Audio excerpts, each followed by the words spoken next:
logging the clothing laying out there. It was documented. Uh-oh, did I lose y'all? Hold on a second, let me see. I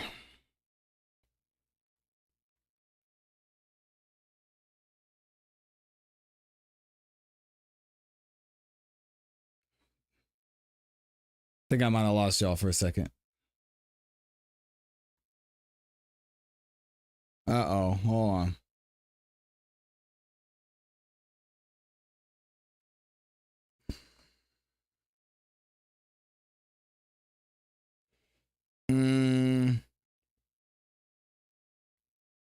Oh yeah, I think we had some technical difficulties. Sorry, y'all. Oh my gosh. Hold on a second.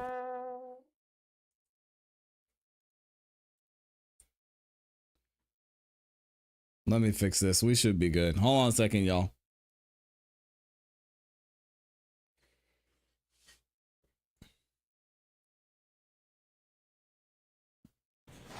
Sergeant, while we're looking for this piece of paper, you remember looking at the bag that the clothing items were in, at this point, just the jeans? Earlier today, sir? Yes. I do remember looking at the bag, yes. Okay, and the bag has a label on it, obviously, that's generated when items are bagged? It has multiple labels, yes. Okay. Did you see the label today that it indicated it was bagged on February 4th? I didn't pay attention to it, no. May I approach, Your Honor? Yes.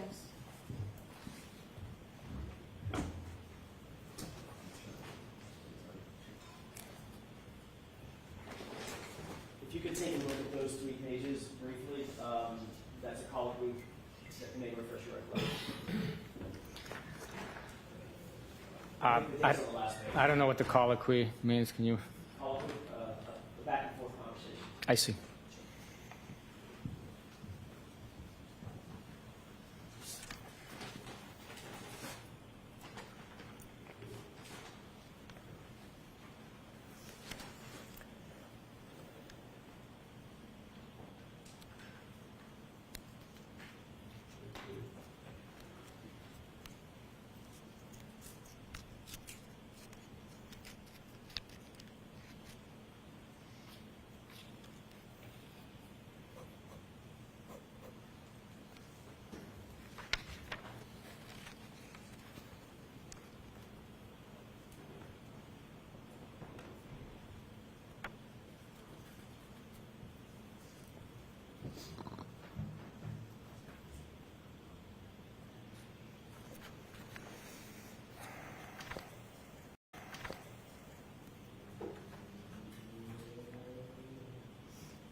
We're gonna figure it out, y'all. Sorry about that.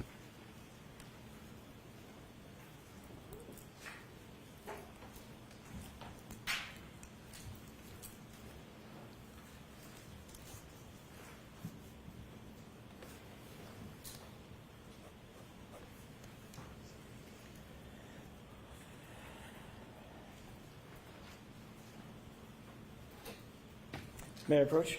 Yes. Sir. Did reviewing that document refresh your recollection as to the date that those items were ultimately bagged and labeled? Yes, based on the tag on the bag, when I previously looked at it, it appears that the tag was printed on 2/4/22. And that would be consistent with the time that the items are actually placed in the bag? I don't know that to be true. Because you didn't place them in the bag, Trooper Proctor did, correct? I'm sorry, former Trooper Proctor did. I don't know who placed them in the bag. But it wasn't you. It was not me, no. But the case officer, Mr. Proctor, had access to that room and was taking control over those clothing items for those 6 days that they were drying on the butcher paper, correct? That's not necessarily correct. It could have been the evidence officers bagging the evidence once it's dried and processing it.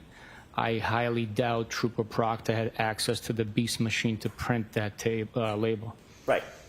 I'm not asking if he printed the label. I'm asking if he bagged the item and walked it up to the evidence locker and the label was printed up there. Again, I don't know who bagged the items. That would be normal protocol, though, correct? Somebody else bagging the items? No, the case officer bagging the items. He's the one that seized it along with you. He laid them out on the butcher paper along with you. He would be the one to gather them up. I mean, the evidence officer's not going to come down there and do that without the case officer knowing, correct? Not necessarily.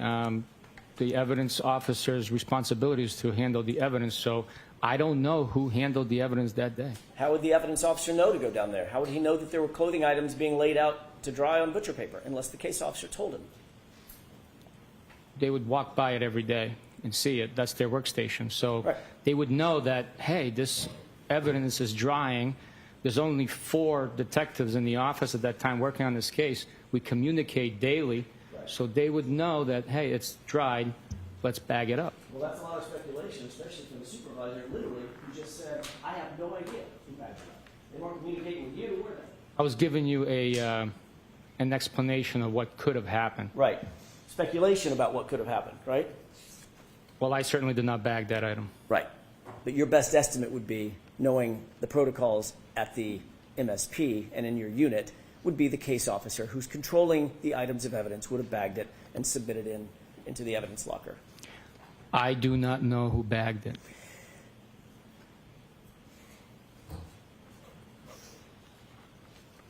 So for 6 days, anybody who had access to that room could have handled that clothing in any way they wanted to. That's correct. And that includes former Trooper Michael Proctor. That's correct.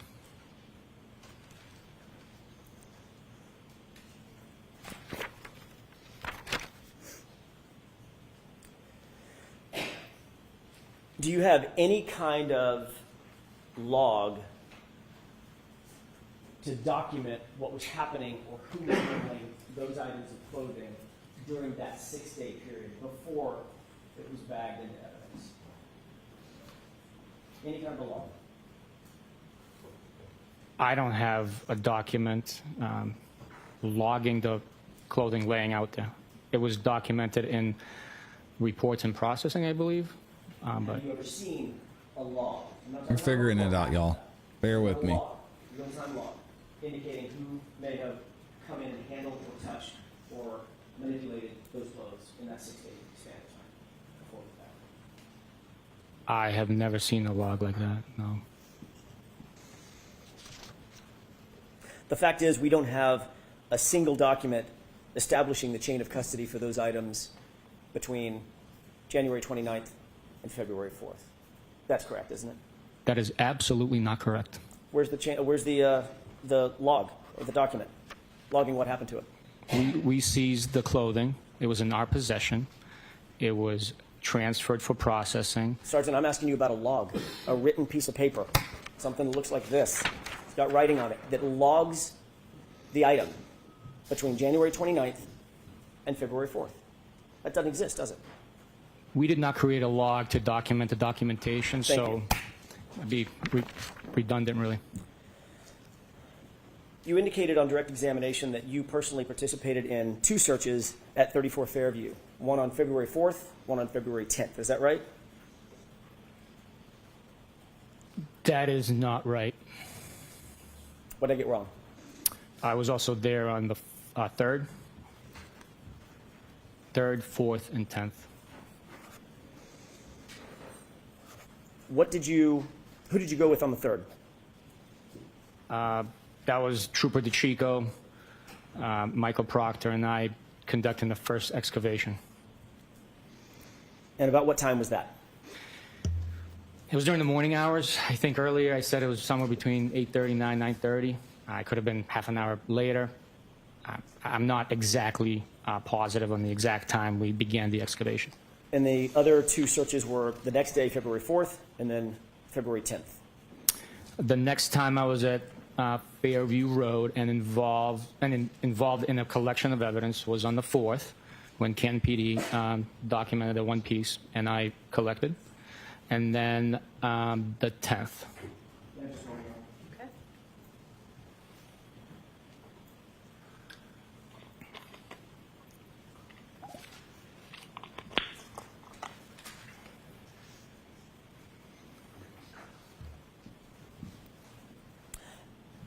Was anything recovered on February, let's take them in order, on February 3rd?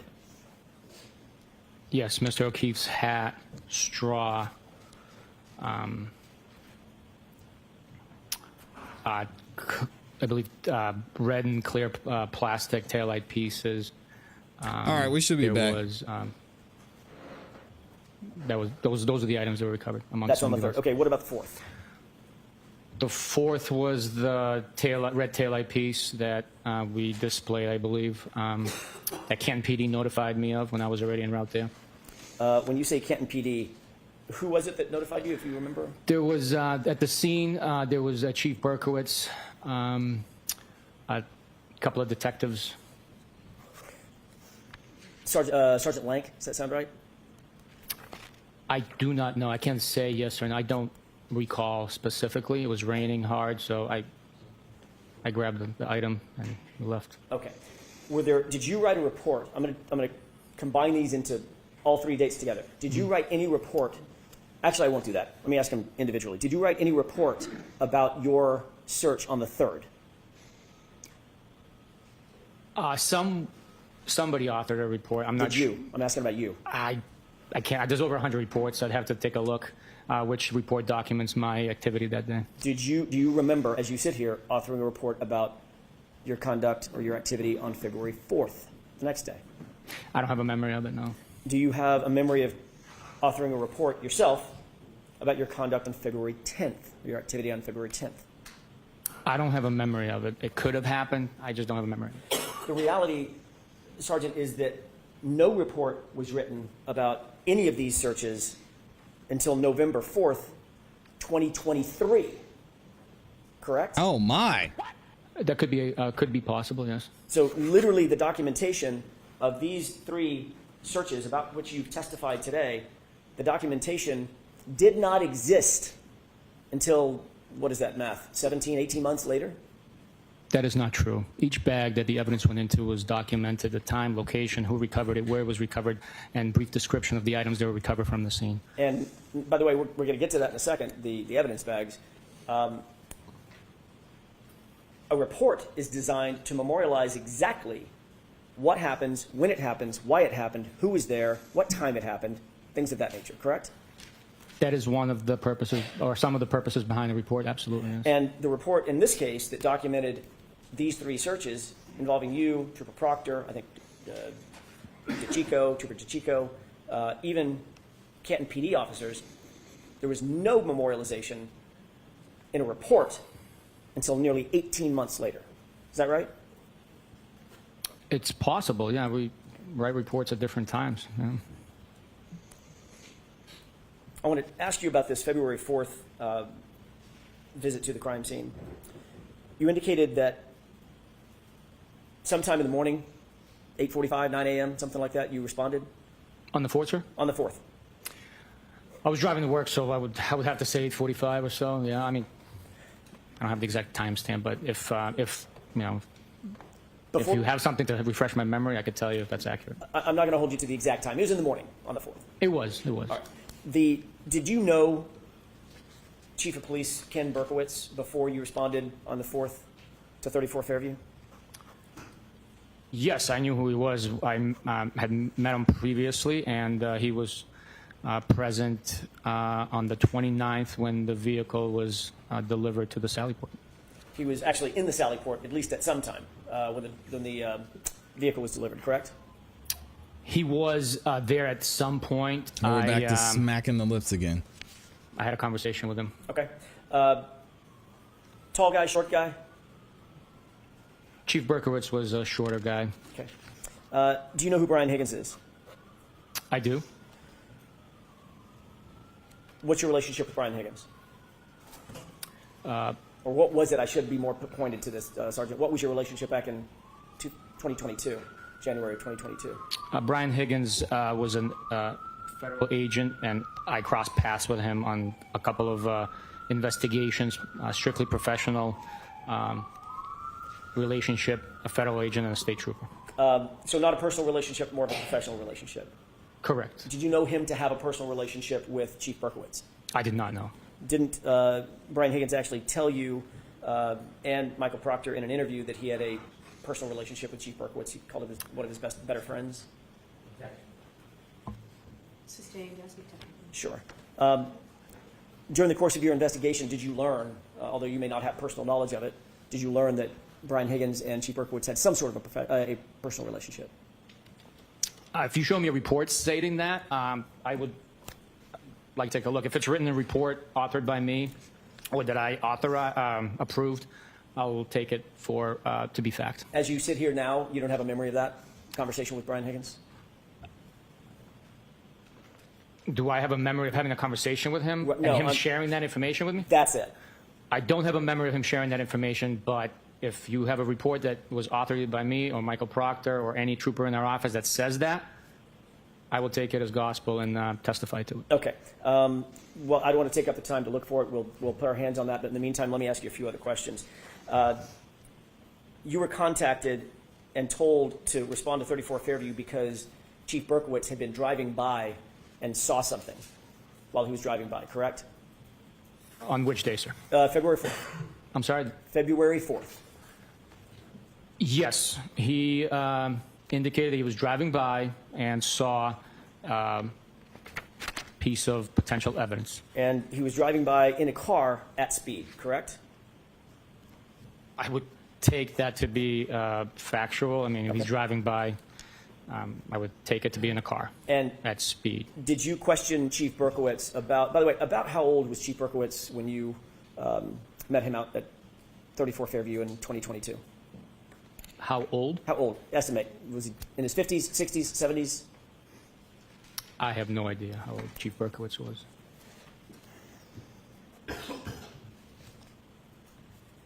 He indicated to you that he was driving by and saw a small piece of red taillight from his car. Is that right? What? He indicated to you that he was driving by and Come saw on, a red man. something from his car, correct? Thank you, Anna. Did you question Chief Burkowitz, after you learned this information about him driving by, did you question Chief Burkowitz about how he could possibly see a piece of red plastic from his car? No. Did you question Chief Burkowitz about why he was driving by 34 Fairview in the first place? No. Did you question Chief Burkowitz about the fact that his department had been conflicted from the case, at least in part, because of a, as you put it, a perceived or possible perception of a conflict of interest?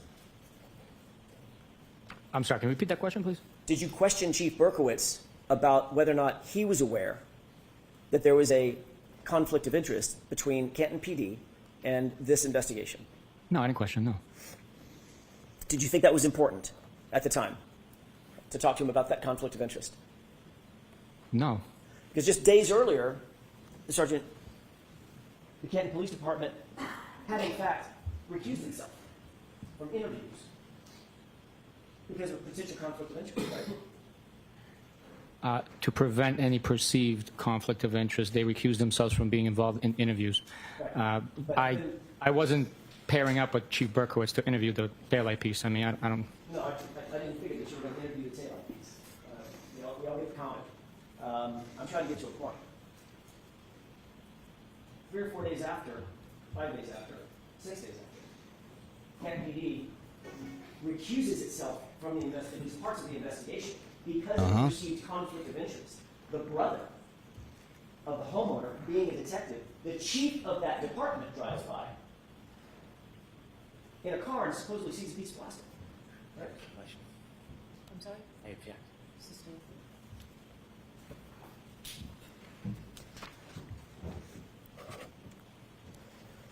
Was your understanding, at least at the time, that the whole purpose of the recusal was so there would not be a perception of a conflict of interest?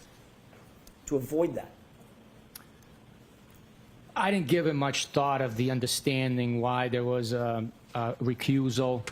I was told that they're not going to conduct interviews with us, and me being on the mission of conducting this investigation, assisting with this investigation, collecting evidence, I just knew that I needed more manpower. And the Canton police, being, having recused themselves, weren't going to be available to provide that manpower to conduct interviews. And yet, it was the chief of that very department that was standing out in front of 34 Fairview when you pulled up that morning. with his detectives. They were at the location. They weren't standing outside. They were in their vehicles because it was raining really heavily. Well, Can we end at this? we can, Your Honor, sure. Judge Bev said, I'm sick of this. Back tomorrow.